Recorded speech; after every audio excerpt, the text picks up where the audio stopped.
I truly think the only thing that you do need is the ability to learn from your state.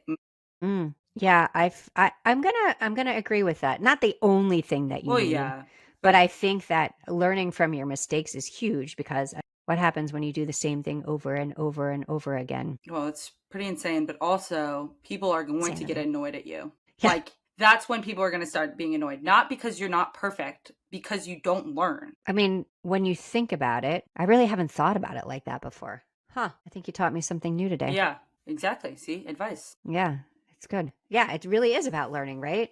I mean, you make a mistake and you move forward. But part of that is people don't like to admit that they made a mistake. People struggle with failure, right? Yeah. And I truly believe it's about embracing your failures.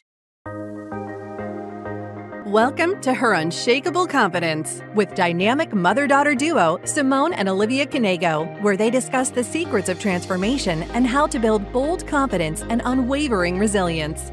From intimate conversations with inspiring guests to sharing their personal journeys of triumph and challenge, Simone and Olivia create a supportive space where every woman is encouraged to rise above her fears and love the woman in the mirror.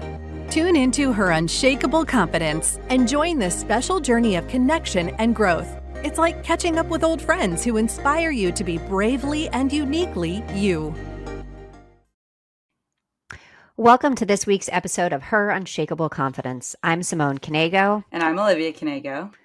and today we're talking about mother-daughter relationships and how they change over the years. I And I mean, wanted to talk about this because of something you said earlier today, which was something you say on pretty much every episode, which is, don't I always give you the best advice? ha, And that started to kind of make me think about, now that I'm older, I give you advice. And when did that shift happen? And when did, yeah, it's that's why I wanted to focus today's conversation on, just, how me getting older, because I mean, you getting older hasn't really changed anything. No offense. You're still as young as the day I met you, 30. That's pretty funny. That's a really funny thing to say, I actually. like Pat that. myself on the back. Yeah, Oh, that's that was pretty good. good. That's pretty good. Sometimes you just got it. No, but in a way, like, yes, you're getting more mature and wiser, but like my maturity it's like what's the Yours is a graph? huge change. Yeah. Yes, Like, yeah, you know yes. what I mean. Yeah. I'm not trying to discredit your emotional and your growth over time. I'm just saying that my growth have been, like, from not being able to talk to, like, I'm in law school. So pretty impressive. Yeah. And I went from being 30 to being 53. So, hey. Yeah. That's a really interesting point. So I would say when, so much of the younger years, it's just about me parenting, right? Me Mm-hmm. helping you grow, me telling you what I think, me trying to direct you to what I think is the right. I mean, there's no handbook, so I could have screwed it completely up, but I think you look pretty good. So, Yeah. yeah. All my fingers and all my toes. Pretty That's it. good. Okay. Yeah. Um, I mean, there's more. There's more. I live by myself. Well, I don't live by myself. I'm in law school. That's pretty impressive, honestly. Like, that's all you have to say. Is that? Everything else could be going to shit, but if you say you're in law school, everyone's like, Oh, wow. you really made it. Yeah. Okay. Yeah, so but probably I think because you've always been pretty mature. I mean, Sure. yes, no moments, Um, but yeah, I've had a maturity. I think I want to correct people's thinking on that, because I don't think it's fair to label kids as mature, because then people expect more from them, mm, but they are still kids. And I was capable of having real conversations with adults. But in the end of the day, I was still a kid who loved Harry Potter. okay, so let me take that back. Thank you. I'm not going to say that you were mature. I want to say that you had a lot of insight Okay. Yeah. and you had a grasp on a lot of things where if there was something where I was like questioning, you'd be like, well, I think this. So I think that you always kind of paid attention to the details and therefore kind of saw more than maybe some of your siblings did. I didn't say that out loud. No, I didn't hear that. It's Okay, good. okay. I want to know about you and your mom. And when do you think that Mm. that switch happened? So definitely a very different relationship. Absolutely, yes. So in my childhood journey, I would say a lot of the parenting I received was really on the here's don't do this, don't do that, don't do this. Mm-hmm. And it was just how they did it. It wasn't right or wrong. It was just what they did. And I would say part of that kind of led me not to have that same kind of all open relationship with my parents. I didn't really talk to them about most personal things once I hit high school, once I hit college. It wasn't until I had children that probably started turning around.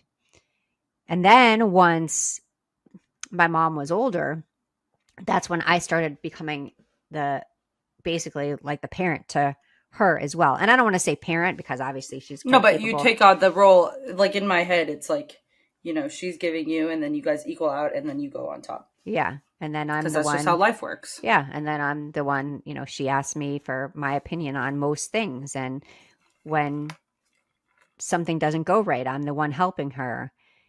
And so that's changed a lot because it used to be the opposite, right? It used to be that she was the one helping when something didn't go right. And so, yeah, I do think there's this natural progression for like as a parent, you're parenting, and then you're like on an almost equal plane where you're kind of like, there's more of, and depending on who your child is, this is not for everyone, but more of a friendship and a give and take. And I mean, I ask you for advice all the time. And one day you're going to be doing all of the things, but Ooh. even, I mean, not all the work. I just I'm mean kidding. but yeah, I would say that, I mean, even when you were 18, I Yeah. would send you pictures and get your advice on stuff. Like I'm actually talking about it in my speech this week. I still have a selfie that I sent to you from an event I went to right after COVID. And I was really uncomfortable to go to this event because the woman who invited me, super sweet, but super fancy. And I am not fancy. And I wanted to go, but I felt uncomfortable in my skin to go. And I literally sent you, and I found the selfie because I didn't delete it because I've got 30,000 photos on my phone, a selfie of me wearing a blazer, jeans, sneakers. And you had to basically convince me to get into the car. You're like, you look great, get in the car and go. And that's crazy to think that I needed my 18-year-old daughter to say, here, you're good enough. You look beautiful. Just get in the car and go. It's crazy because you do the same thing to me like every day in terms of like outfits and stuff. Or on two notes. First of all, you have always been the person just wear jeans. Yep. Yeah. Always. Second of all, I was thinking about this and I have really high expectations. Okay, no. Erase that sentence. Scratch that because that makes me sound entitled. My love language is words of affirmation. That's how I like to receive love. And you and Dad have kind of spoiled me to death with that. And so speaking about like, when I had my law school prom about a week ago, and I was very uncomfortable when I first put on my dress because, like you, I'm fancy in a different regard than clothing. I wear a sweatshirt and shorts to class pretty much on a daily basis. So the idea of putting on a ball gown and going to an event is definitely not my cup of tea. And I called you guys, and literally both of you were like screaming about. Oh my God, you look amazing! Yeah, I was like, Jack, this is what you have. Like saying to my boyfriend, like this is what you have to do. This is what I'm used to. This is what you have to do. But I mean, yeah, I think it's kind of funny. Like we both still struggle with that, but we both still give each other advice on it. Well, that's also my love language is words of affirmation. And I think that it's really interesting understanding what someone else needs. I mean, we were talking about this the other day about your dad. Like he is physical touch. Like he wants to hold your hand. He wants a hug. And when people don't understand that, or when you guys as kids don't understand, like just give the man a hug. He just needs a hug. But it's hard because if you're not on the same, if you don't have the same love language, like for us, it's easy because it's words of affirmation. Yeah. You look amazing, get in the car. Well, I know that you mean it because I'm not going to bullshit you and you're not going to bullshit Yeah. me. I say it how it is. Like if I think that like, okay, that's not your color, I'm going to tell you that's not your color. And I'm assuming, which again, I do. use assume as this however you want to, that you're telling the truth to me as well. And so I think that's why I value your opinion so much. And I don't know, some parents might say, oh my God, that's a lot of pressure, but I don't really see it that way. I see it as that we are on kind of like an equal, I mean, I'm still your parent at the end of the day, yeah. but there's no reason I can't ask you for your opinion because I think that your opinion is valuable. Yeah, absolutely. And I mean, I think one of the things that I've been thinking about a lot is the idea of when you get to a certain age, you realize your parents don't know everything. So I have two stories in mind here, but in a good way. The first one is I had a squeaky pair of sneakers in high school that I thrifted, but they were like, I got them for like $10 and they're worth like $200. So obviously I was going to keep them. And I was like, you know what? I bet my mom knows how to unfix the squeak. And I don't remember what she told me to do, but it worked. And so I was like, see, she knows everything. And then most recently, our health insurance switched and one of my medications got denied. And I sent you a text that was like, I don't know what to do. And your response was very similar to, honestly, neither do I. Yeah. It's like, call the doctor. I mean, Yeah. I can get on the phone and complain for hours, but I mean, they're going to probably make much better strides with it than I will. But yeah, I mean, yeah, you love when you're little, your kids think that you know everything and that you have it all together. And then they grow up and they're like, oh my gosh, no, they don't. No, but that's the fun thing, because if I had parents that were perfect, what world would I be able to live in? Because I'm not perfect. I will never be perfect. I'm perfect in my own way. Like, whatever. I don't like the idea of perfect, though, because that's so boring. You're not willing to make mistakes. You're not willing to own up to your mistakes. There's no such thing as perfect. Yeah, right? and it's just a made up. Well, if Noah, for example, Noah's perfect dinner is chicken nuggets and fries. My perfect dinner is like a tasting menu at a 3-star Michelin restaurant. And my perfect dinner is a lobster. Yeah. So there's no such thing. It's preference, right? I mean, but society tells us that you have to have this piece of perfection in you for you to be valuable. And it's so not true because there's no such thing as perfect. I truly think the only thing that you do need is the ability to learn from your mistakes. Yeah, I'm gonna agree with that. Not the only thing that you need. Yeah, but I think that learning from your mistakes is huge because I mean, what happens when you do the same thing over and over and over again? Well, it's pretty insane, but also people are going to get annoyed at you. Yeah. Like, that's when people are going to start being annoyed. Not because you're not perfect, because you don't learn. I mean, when you think about it, I really haven't thought about it like that before. Huh. I think you taught me something new today. Yeah, exactly. See, advice. Yeah, it's good. Yeah, it really is about learning, right? I mean, you make a mistake and you move forward. But part of that is people don't like to admit that they made a mistake. People struggle with failure, right? Yeah. And I truly believe it's about embracing your failures. Mm-hmm. I think the easiest thing that I've been doing a lot recently is I've related back all of our conversations to real life examples. So I think an easy real life example here is last semester, I refused to look over my final exams after I did them. And so I know what I got. I don't know where I struggled, though. And I've made the active decision for my upcoming exam. I just got the grade back that I'm registered to go and look at it and see what I did wrong. And that is scary to me because I am sitting there, I'm looking at all the red ink stains on the piece of paper and saying, this is where you messed up. This is where you messed up. And it's hard. It's a hard pill to swallow. But how am I going to do better on the final exam without it? Yeah, if you don't see where you've made mistakes in the past, then you can't learn from them. Mm-hmm. So it is. I mean, it's crucial to be able to take that step back and say that, every setback isn't a step back. It's rocket fuel for your growth, right? Mm-hmm. And do you like that? I did like that a lot, actually.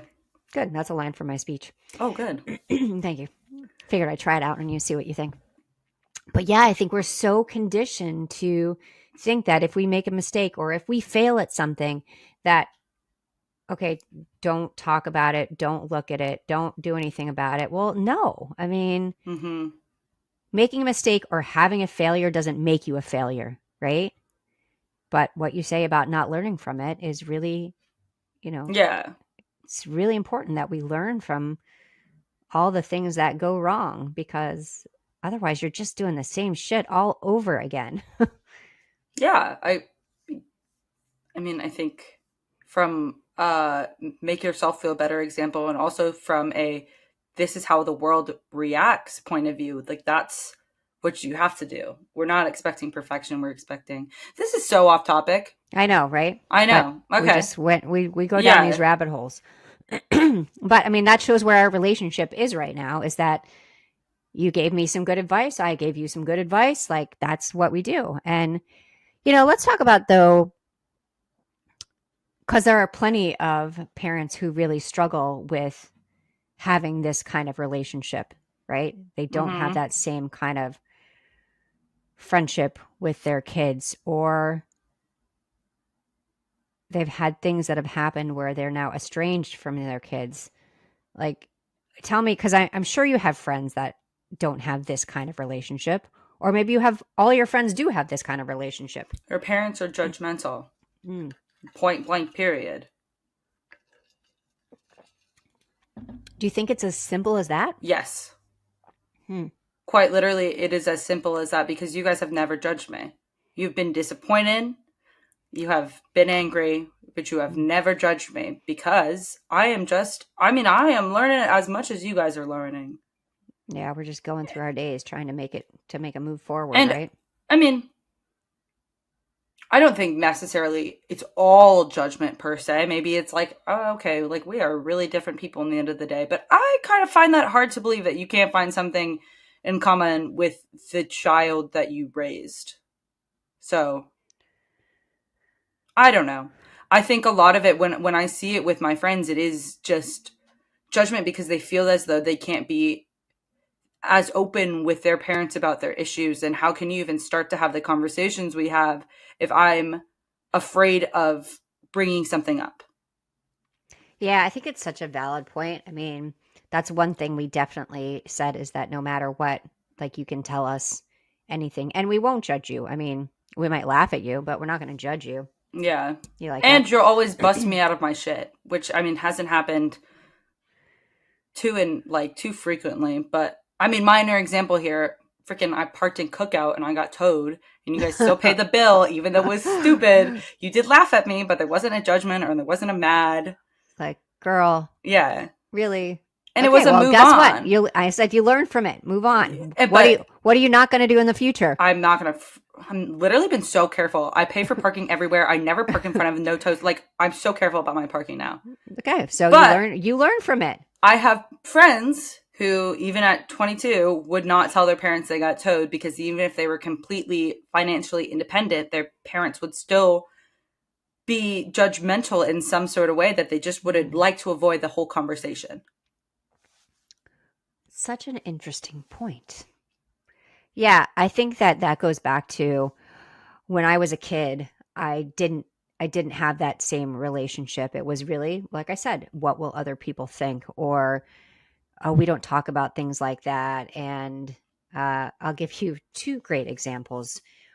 One was, we never had a sex talk. And not that parents need to so much have a sex talk these days, because I don't think we technically did either. Yeah, but you can see.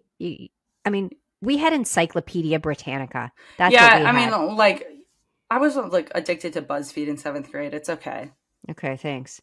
But so the first conversation my parents ever had with me was they found birth control in my purse, and they told me how disappointed they were with me for going on birth control, but I guess they're happy because I wasn't going to get pregnant. And it wasn't like, so it was a judgment right from the beginning. Yeah. Like, how could you do this? How could you do this? And so I think, and then another example is Like if I were to go to a party, there's no way I would ever call them to pick me up. Just it would never happen, right? So did I get in a car with people who probably shouldn't have been driving? Absolutely. Absolutely. But I didn't have that same relationship where I could have just called and said, "Hey, mom, can you pick me up? I'm at this house. Pick me up like 2 blocks from here." And if you guys ever did that, I'd be like, "Yep, I'll pick you Yeah. up wherever you want, wherever you want." Like, no judgment. No, I'll pick up your friends. I'll drive them home. I'll take you to get burgers, whatever you need. And I think that's such a different perspective than what my parents had. And I can't say that my perspective is that way because they were that way, but I think partially it is because I know how much it affected me not to have that, hey, we're not going to judge. It was kind of like, that's just part of life. You get judged. And yes, you're going to get judged everywhere else. Why do you have to get judged constantly by us too? Yeah, don't judge your kids, judge with them. Do a little people watching together. Yeah, we do that. Yeah, it's very enjoyable. I love people watching. Yeah, I think though, I think relationships with the biggest issue between parents and kids is the judgment factor and then the fear that comes with it. And I'm not saying like your kid's going to be 100% open with you, even if you don't judge them, but they're less likely to be in dangerous situations and there's more likely to be a productive and open relationship between the two of you. Yeah, I'd love to look at studies about that to see how that really works. I mean, I think in theory it sounds right? I mean, it sounds like if you are supportive of your kids, not just financially, the emotional piece of it, and that when something happens, you don't put blame. Mm-hmm. You just say, okay, how can I help? Then it makes sense that would be true. But there are situations where there is an estrangement and it seems like they have a great relationship, but maybe, from the outside, it just looks different than it really is on the inside. Yeah. It's superficial. Dad always says this thing. He's like, I wish you guys would all get along all the time. And I don't think families that get along all the time are actually getting along. I don't think they actually know each other. I like that we all bicker with each other because that means I know my siblings. Like, I know them. We talk. Yeah, I completely see that. I think that, you look at some families and they're just always so excited to see each other. All the kids are always so excited to see each other. And I would say that you guys enjoy each other's company, but it's not like the day begins and ends with one of your siblings for you. Well, sometimes it does. Usually Emma, though. But, not intentionally. She just texts me a lot. But yeah, I think one of the things that you guys have done well, and maybe shout out to other parents that do this, is having us be open and honest, but also on a leash. And wait, we put you on a leash? No one to yank us back. Oh, I was like, what? Girl, that was too much. Not just supporting every movement and because there's a line between being the chill parent and being like, oh, your parents are actually cool. The chill parent is the parent that buys their kid weed and let's host the parties all the time. Yeah, I want to be at the party with your kids. That's not the relationship that you want to have with your teenager, especially. Yeah, I mean, you have to have boundaries no matter what. Yeah. And I actually think by setting boundaries, you help your child build confidence because they understand that what's real and what's not, and what's okay in your world and what's not, because you can't just say yes to everything, and that isn't parenting, right? Yeah, and it's also not saying no to everything. It's knowing when is okay, oh, this might not be what I want them to do, but it's not going to harm them in any way. So let them do it because they really want to. It's funny. We were talking about what would happen if, so my husband and I are 10 years difference, and we started dating when I was 18 and he was almost 28 at that point. And of course, people were like, oh my gosh, she's not even legal drinking age. How can, and there was so much judgment. Okay, we've been married almost 32 years. And it's such an interesting thing because I would tell you if you or any of your siblings came home and said, oh, I'm dating someone 10 years older than me, I'd be like, no, you're not. I think I would struggle with that. And it's so funny because, Interesting. yeah, I But mean, does your again, parents? I thought they always So- liked dad because, you know, he's a doctor. yeah, I mean, they said, be very careful. He's a much older man. I don't know truly what they thought at the time. Yeah. But so if you talk about a leash that I would have been dragging you back on, that might be one. That might be one where I would have really struggled with it. Now, again, he's a really good human. Yes. And he's a physician and all those things. So maybe it depends on like the person that you would be seeing. And I think that is a very interesting thing in itself, that parents kind of preemptively try and stop that by putting these boundaries into place. But none of your kids would ever do that, Mom, because of the way you've raised us, because of the values that you've instilled in us, though. So that should like, it's a hard like line to explain, but I think like helicopter parents get so in their head that they have to prevent, for example, the idea of dating, you know, someone 10 years older than you instead of, and like they put that hard restriction into place, which you put a hard restriction on a kid, they're going to break it. Yeah. Duh. So no, they say yes. Yeah. So if you just more of like, I don't know, kind of like put it in their cornflakes every morning, but like, you know what I mean? Like just like build the same values. Your kids, I mean, they're going to fuck up along the way, but they're probably not going to do anything that you would truly disapprove of. Yeah. I think it's a very valid point. And, you know, it's funny because when I started dating your dad, he was exactly what I needed. He was just such a good human. And I think that I wouldn't have seen it from any different light. It wasn't like, oh, he's 10 years older than me. It was just like, he's just a really good human. Yeah. And which is still true. He is a very good human. But yeah, it's funny how the dynamics are with parents and their children, with mothers and daughters. That specifically, every parent's always going to be wary about because, you know, older men, they're scary. Mm-hmm. That's the easiest way I could say that. But I think, like, even if, you know, every generation gets more lax about the things they like and don't like, and I still think that would be the one that every parent would be like, ooh, we'll see how it plays out. Yeah. And fortunately, it played out really well. I mean, next month is 32 years. One thing we didn't talk about, and we're just going to talk about it for a second. I turned 53 this week. Pretty magical. Magical? It's 35 backwards. I think 40 it's plus cool. 13. You've had so many years of experience on this planet. I've had so much experience. You've had so many memories. Yes. Yeah. You know what? I don't really see it. And it'll be interesting to see as you get older. Like, I don't look at age and think, oh my gosh, I'm so old. I mean, I joke about it, but I still feel really young, right? I still feel like, trust me, everything hurts and I'm going through menopause and all the things, or I'm in menopause or I'm past menopause. I don't know.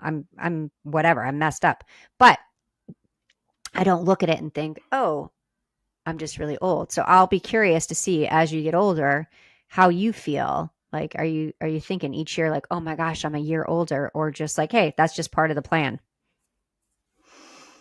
I guess we'll see. Yeah, I don't know. Aging doesn't scare me. I mean, it does a little bit, but not that much. It's kind of been cool.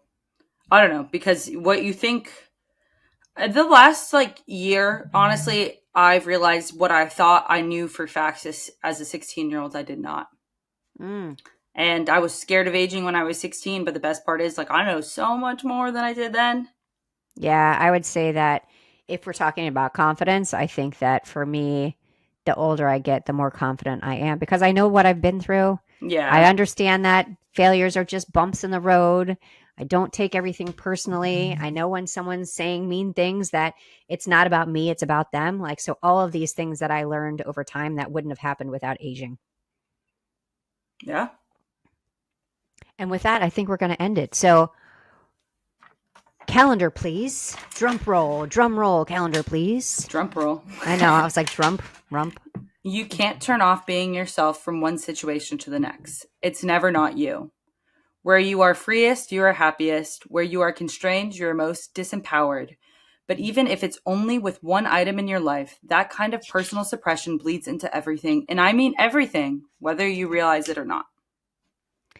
I think that's really valid. That was a really long one. I was Yeah, like, okay, I've usually- got to really focus. Usually it's like 5 words. But it's so true that what about that, if you're not being you, right? And if you're not standing behind what you believe in, it does bleed into everything that you do. And so when you're talking about when moms and daughters struggle, if you're taking a different approach, and I mean, you can see why it happens, right? I mean, just so you know, I'm not going to judge you, but I will laugh at you when you do ridiculous things. And you do the same to me. So, yeah. It's so much better to laugh than judge. yeah. Makes that's you true. feel better. Yeah. Makes them feel better. Yeah. I'd say laughter is food for the soul, and judgment is not. There you go. Amen. Quote of the day. Thank you for joining us on this week's episode of Her Unshakable Confidence. And confidence tip of the day is to just do it. Do it because you're scared. Do it because you want to do it, and don't let anybody else tell you that you can't. I hope you have an amazing week. Bye, guys.